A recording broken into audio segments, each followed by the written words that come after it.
Hello everyone, welcome back into this channel, and today I want to share the tutorial how to do voice to text on TikTok by iOS or iPhone. So first thing we're gonna do is go into the TikTok application, and after that just go into this plus button here to add the new video.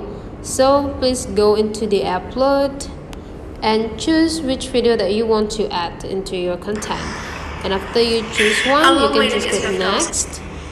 Okay, and after that you can take a look on the features here, and then after that just do a captions, and then you need to wait until like it 100% processed.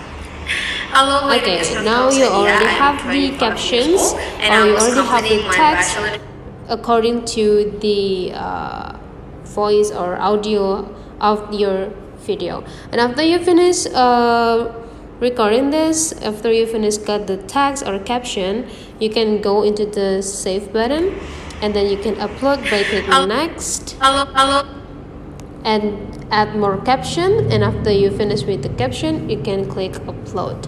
So that's how the way you make voice to text on a CapCut. If you find out this tutorial is really useful for you, don't forget to leave some comment, like and subscribe into this channel.